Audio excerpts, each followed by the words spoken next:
Bienvenue à chacun, à chacune sur notre site, notre chaîne YouTube, mais notre site de l'Église évangélique du Grand Havre. C'est avec joie qu'on vous accueille, que ce soit ceux qu'on connaisse comme ceux qu'on ne connaît pas. En tout cas, heureux de vous compter parmi nos auditeurs.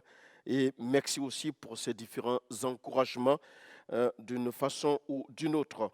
Voilà, j'aimerais et je souhaiterais pour ces moments que nous allons vivre ensemble à l'écoute de la parole de Dieu, eh bien, introduire ce temps avec ce texte de l'Évangile selon Matthieu chapitre 12.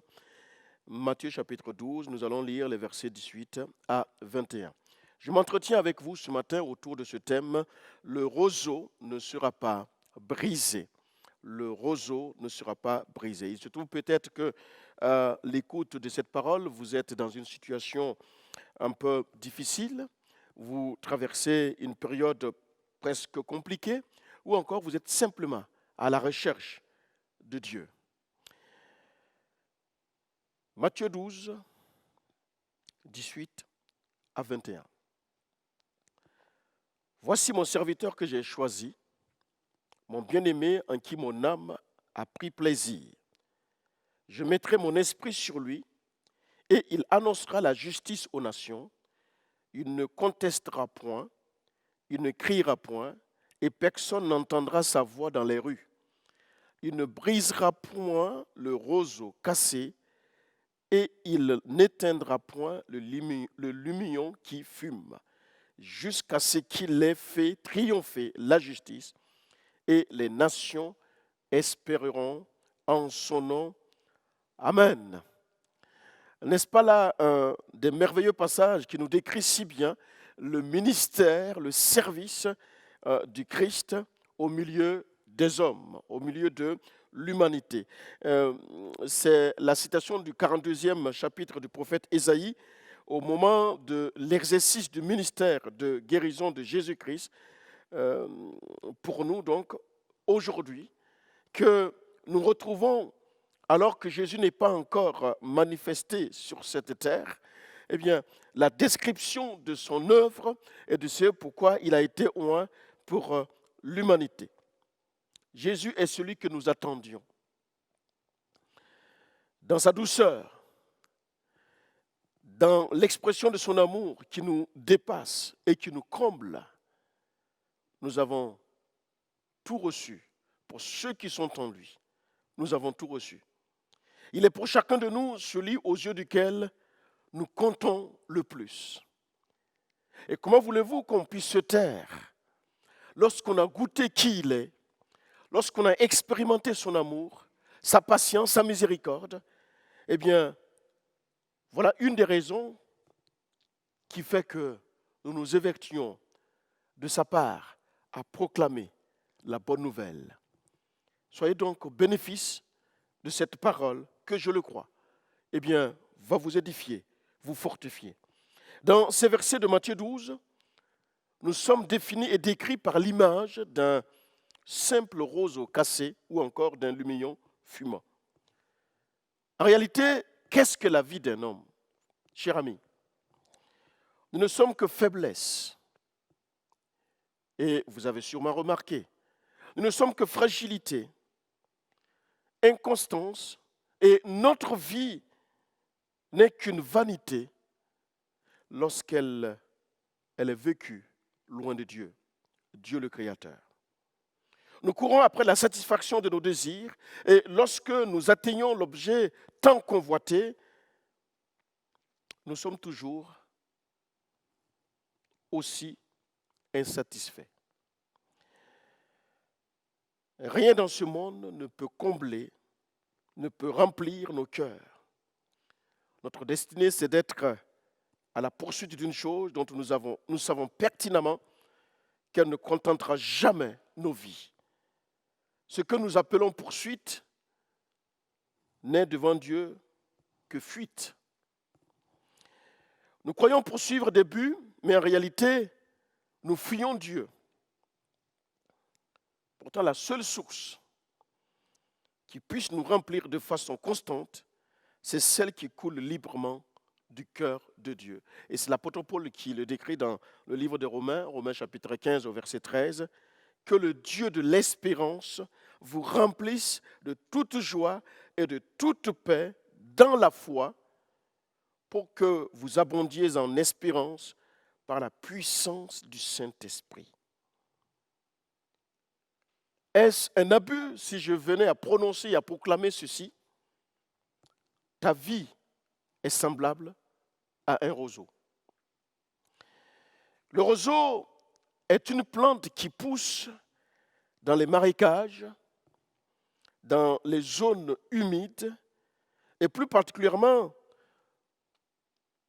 dans les eaux stagnantes, les eaux dormantes, les étangs.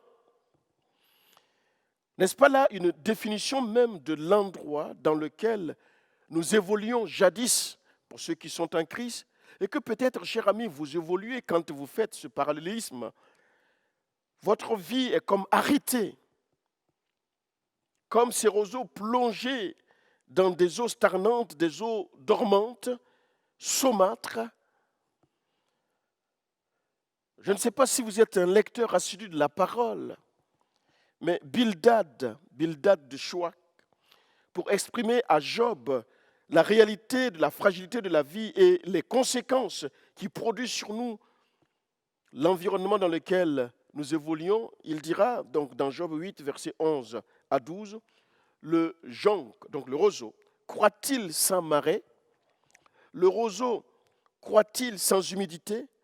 Encore vert, et sans qu'on le coupe, il sèche plus vite que toutes les herbes. Ainsi arrive-t-il à tous ceux qui oublient Dieu, et l'espérance de l'impie périra.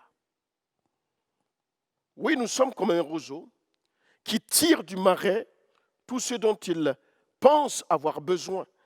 C'est au cœur d'un bourbier que l'homme sans Dieu puise sa substance. C'est au centre d'un bourbier que l'homme sans Dieu puise sa substance. Il se désaltère d'une eau croupissante, d'une eau nauséabonde.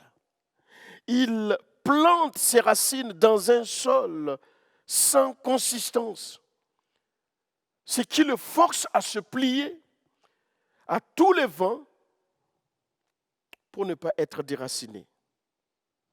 Mais en réalité, tous ces efforts ne servent à rien puisqu'ils sèchent plus vite que toutes les herbes. Alors, lui qui a les pieds toujours dans l'eau, celui qui oublie Dieu est comme un roseau dont le sort est desséché sur place.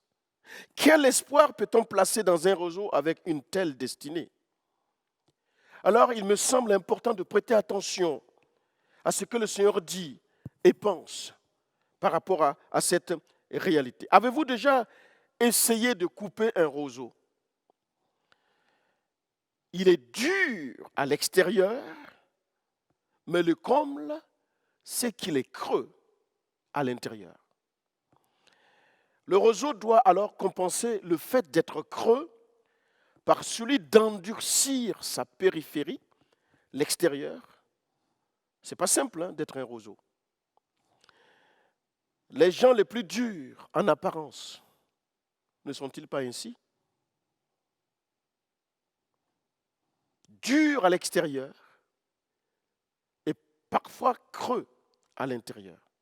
Beaucoup de gens s'endurcissent, se protègent pour éviter d'être eux-mêmes brisés.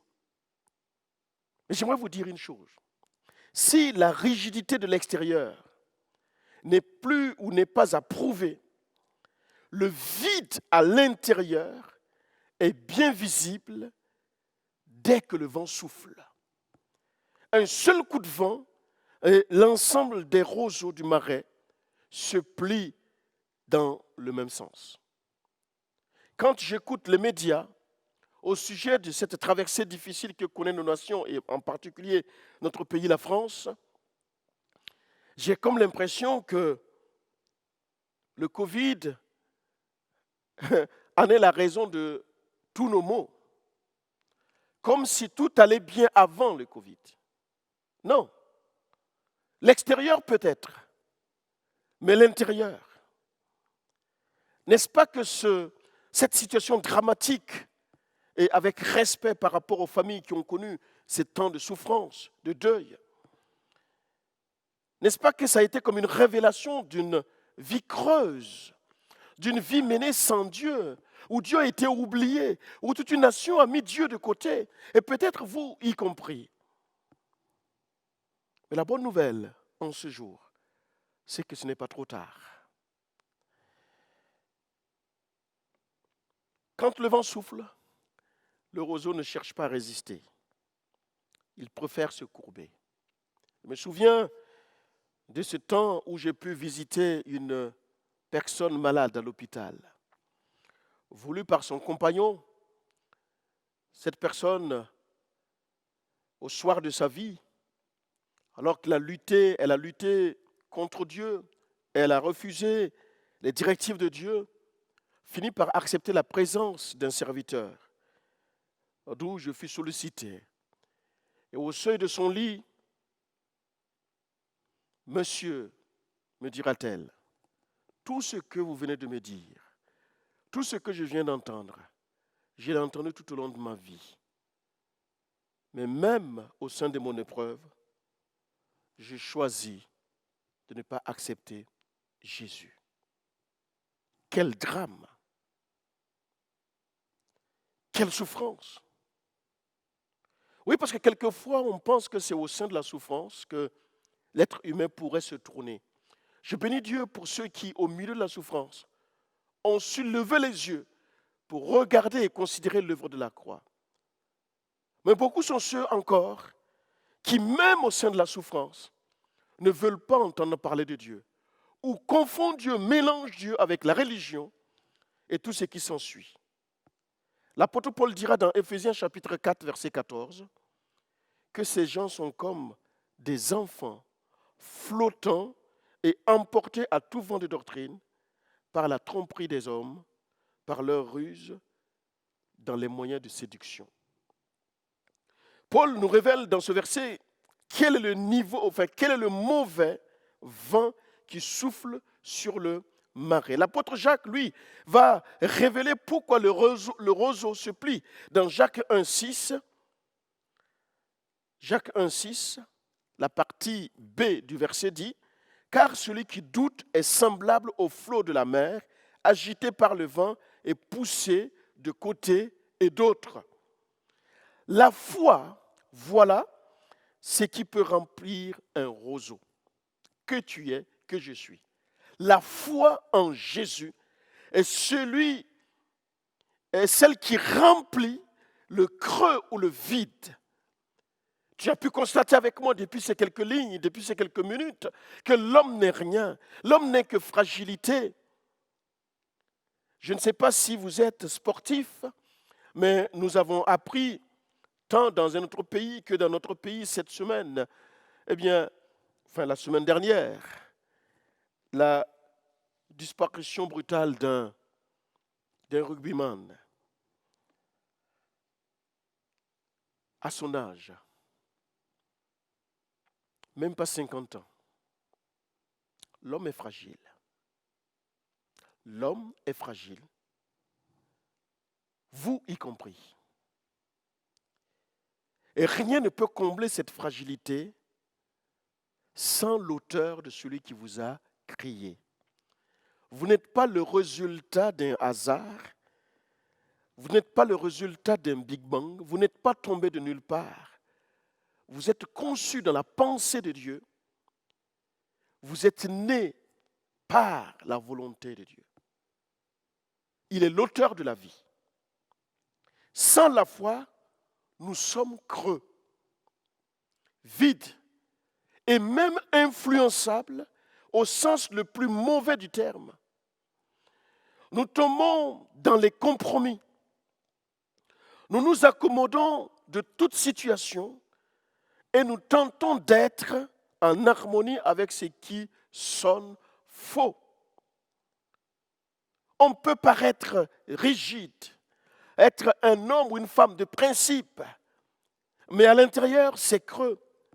Malgré cela, nous constatons bien souvent que nous nous confions en lui, que nous nous appuyons sur lui pour ceux qui sont en Christ, jour après jour. Le roseau nous laisse voir une apparence de solidité qui pousse à prendre appui sur lui, comme le dit Dieu au travers du livre du prophète Ésaïe, chapitre 42, verset 3. Tu as pris pour soutien ce roseau cassé qui pénètre et perce la main de quiconque s'appuie dessus.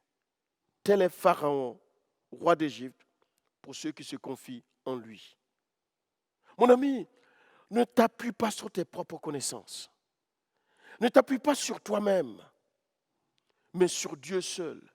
Seul Jésus ne brisera point le roseau cassé et il n'éteindra point le lumignon qui fume, jusqu'à ce qu'il ait fait triompher la justice. En réalité, les roseaux peuvent avoir une grande utilité. Et c'est la bonne nouvelle que j'aimerais t'annoncer de la part de Dieu en ce jour. Peut-être que tu es tellement meurtri que tu penses que ta vie n'est rien. Certes, un roseau, mais ne sert plus à rien. Ça ne vaut même pas la peine de vivre. Rien ne sert de vivre. Et vous luttez incessamment avec cette pensée, jour comme nuit. Vous tournez en rond autour de cette pensée, tellement votre sentiment d'inutilité gagne de la place. Mais j'aimerais te dire, de la part de Dieu, en ce jour, que tu es utile. Dieu veut s'en servir. Si et seulement si tu laisses Jésus entrer dans ta vie, aujourd'hui même. Il a pu déclarer cette parole un jour à un homme. Si je rentre, je souperai avec toi. Voyez-vous, le roseau est vraiment l'exemple de méditation. Les roseaux peuvent être utilisés. Avec les roseaux, on peut recouvrir des toits de maisons, abritant ainsi des habitants. On peut aussi faire des navires.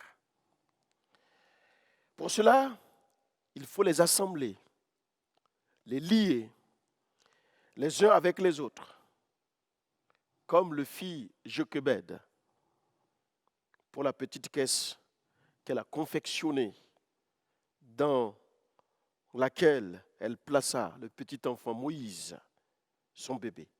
Exode 2, verset 3. Ne pouvant plus le cacher, elle prit une caisse de jonc, le jonc de mer tissé, qu'elle enduisit de bitume et de pois. Elle y mit l'enfant et le déposa parmi les roseaux sur le bord du fleuve. L'œuvre de Dieu n'est-elle pas de nous unir les uns aux autres? De nous tisser les uns les autres, nous qui sommes des roseaux, pour former une œuvre de protection, une œuvre de préservation. L'apôtre Paul l'a déclaré aux croyants d'Éphèse dans Éphésiens 4, chapitre 1 à 3.